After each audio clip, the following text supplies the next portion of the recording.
Allow me to welcome you to the neighborhood. Do you know the history of the house? I've been put in charge of watching you. This message will not be the last. I am the Watcher. No, this story is based on a true story. But we trusted the scripts we were, handed. And of course, I mean, we both read the article and, from then on, which was an incredible article and so jam-packed with juicy thrills and mystery and everything. But really the character Nora was there on the page, and creative license was taken for sure. I think there's someone like me in a lot of neighborhoods. I mean, the minute I read it, when I read the script, I thought, oh my God, no one's ever let me play someone like this. And I've always wanted to play someone like that. I guess I can't tip off too much, but, one of those very sort of excited, friendly people in a neighborhood. I don't know, I'm too shy to be that person or whatever, but I've always wanted to be one, even if it was on film, and I got my wish somehow. I don't know how, but I'm very upbeat and full of energy, and I love my job. And Nora's friend, Nora gets to have a friend in this new neighborhood, so. Yes, we went to school together. We went to school at RISD in Rhode Island, art school together. So I know, it was a long time ago. Yeah, we haven't seen each other in a long time, but, I think it's very comforting for Nora to be in the presence of an unknown town that, to know someone. It's, yeah. And have been in control of 657 Boulevard for the better part of 2 decades now. The last family turned it over to you. It was their time to move on, and kindly sold it when I asked them to. 657 Boulevard is my job now. Dean? My life, my obsession. And now you are too, Brannick family. Welcome to the product of your greed. Greed is what brought the past 3 families to 657 Boulevard. Yeah, so I think they've worked to get to this place for a long time. This has been something they've dreamt about and talked about, the confinement of the city and wanting to be out in nature, leafy green streets and with big bedrooms. And, that's something that they've wanted. And so to finally get that opportunity and have it in your clutches is everything that they hoped for. So this letter, while concerning, is it's not going to let her get in the way. We're not going to let that get in the way of the dream that has been fought for so long. Hi, I'm Karen Calhoun from Darren Dunn Realty. This is 657 Boulevard, and this is my listing. Are you ready? Come on in.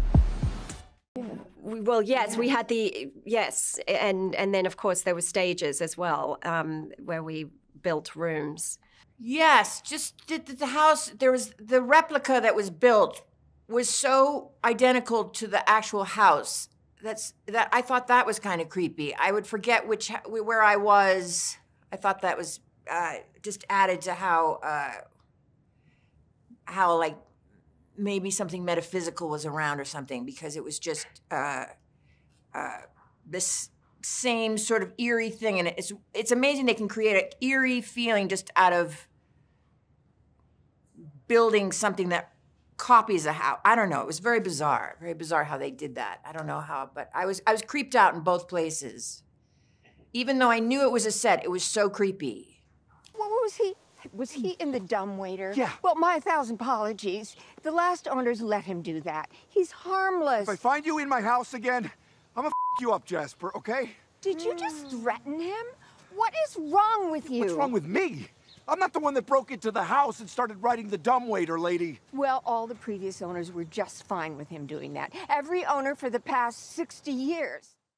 Huh. I don't know. I don't know.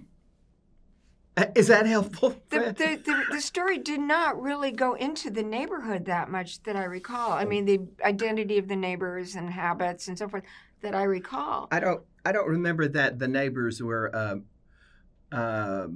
so that it was such a bad neighborhood that they moved into in the real story. I believe it was. I don't know though.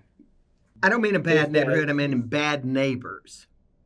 Well, these are bad. Some of these are bad neighbors in this story. I mean, Ryan took that essence, but it's all his own imaginings beyond that of what the neighborhood is composed of and how we are our characters. Yeah, I believe that's all out of his imagination. We could have been friends. I got my eye on you. If you care about your family, you are going to get out of that house.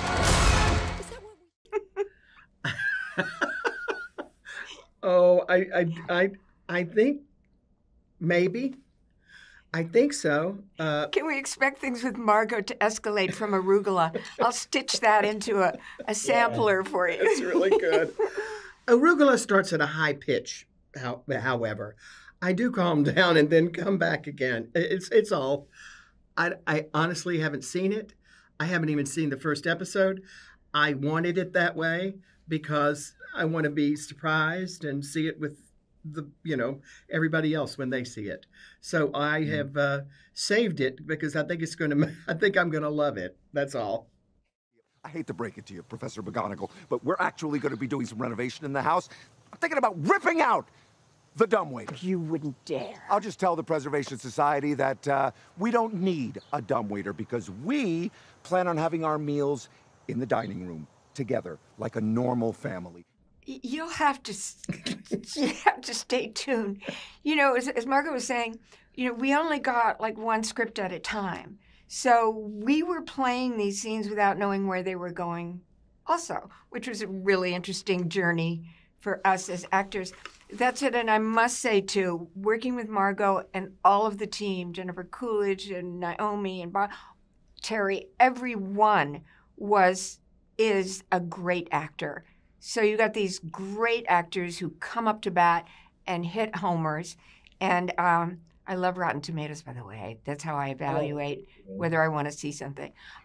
Anyway, yeah, it was an honor to work with all the people and fun because if you got people of that caliber, I don't mean to lump everyone together, but if you have a person of the caliber of Margot, for example, you're in the game. You're fully in the game, and it's so much fun.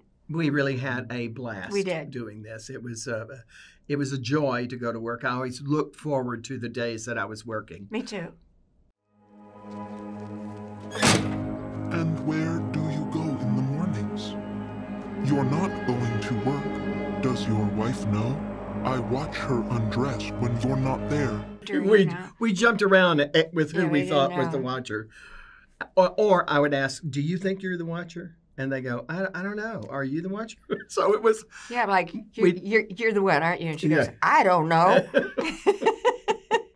Keeps getting them. Letter after letter, has no idea who's sending them. It's greed, Mr. Graff. Greed that brought you here.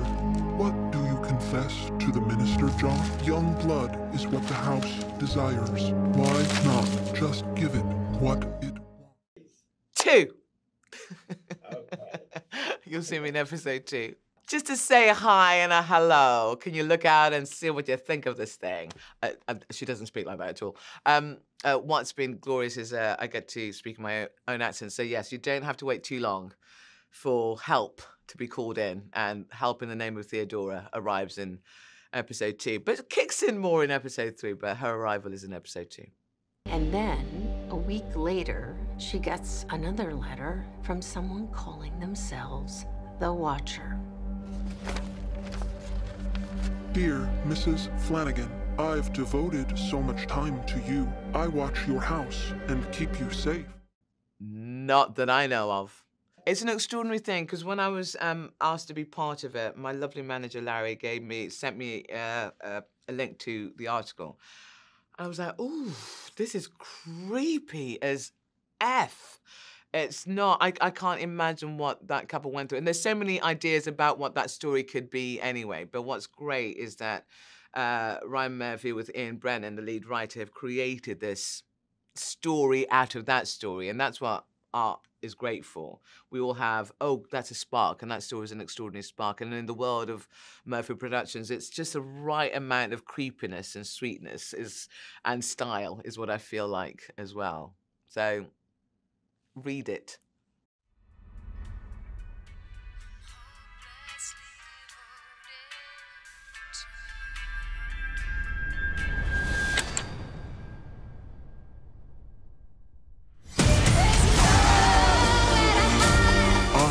Never stop watching.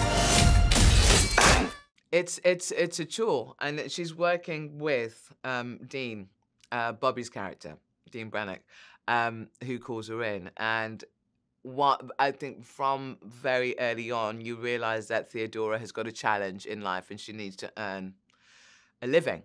And what I love about Theodora is that she loves what she does, but it's almost like an urgency and need to sort out things in the world. It's her way of living, is finding out stories about people and how to solve those stories. And she talks about it when you first meet her, about her drive to be a private detective and what led her to that space.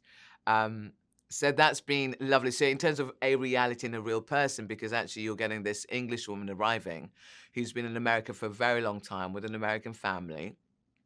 And then, but she's a private detective, which made me smile. I went, thank you, Ryan Murphy, for making me private detective. I am very grateful.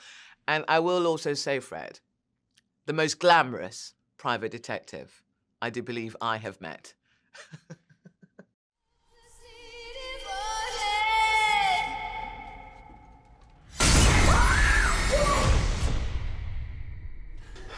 Who are you? That's the job I was offered. There was no preference in that way. It was literally, and then Ryan and Ian going, and then we've got this character coming in who you find is a private detective. And actually, she's been introduced by the cop on the force, so you'll get to meet the lovely Chris McDonald. You need to fill the house with young blood. Better for me. It was greed that brought your children here. Once I know their names, I'll call to them and draw them to me. It's a growing, as in life, when you hear people's stories and you hear the stories of the neighbours, you hear the stories of the relationships with the Brannocks, the newbies in the town and the oldies in the town. And you go, it's going to be an interesting excavation of possibilities. This rogues gallery literally is right here surrounding them.